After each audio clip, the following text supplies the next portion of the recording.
નમસ્કાર દર્શક મિત્રો, આપ જોઈ રહ્યા છો વાયએનએન ન્યૂઝ। હવે જોઈએ અગત્યના સમાચાર। વડોદરાના ફતેગંજ બ્રિજ પાસે લીકેજ થતા પાણીનો વેડફાટ। વડોદરાના ફતેગંજ બ્રિજ પાસે લીકેજ થતા પાણીનો વેડફાટ। વડોદરાના ફતેગંજ બ્રિજ પાસે 4 દિવસ પાણી લીકેજ હતું, જેને લઈને તંત્રને જાણ હોવા છતાં પરિસ્થિતિ તેવી ને તેવી છે। લાખો ગેલન પાણી ગટર લાઇનમાં જાય છે। રોડ પર જુઓ તો પાણી। જ્યારે સામાજિક કાર્યકર્તા કમલેશ પરમારને જાણ થતાં તંત્ર પર કર્યા આકરા પ્રહાર। Reporter Rahul Rajput, YNN news, Vadodara.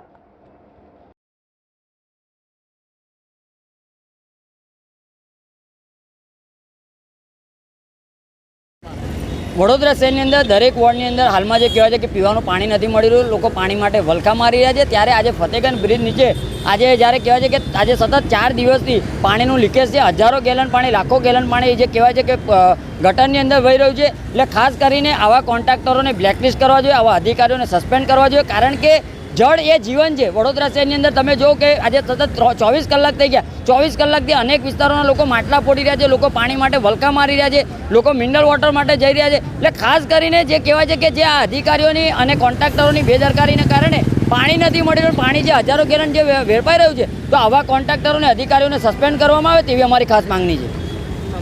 Parmar Kamlesh, સામાજિક કાર્યકર। Subscribe now and press the bell icon. Never miss an update.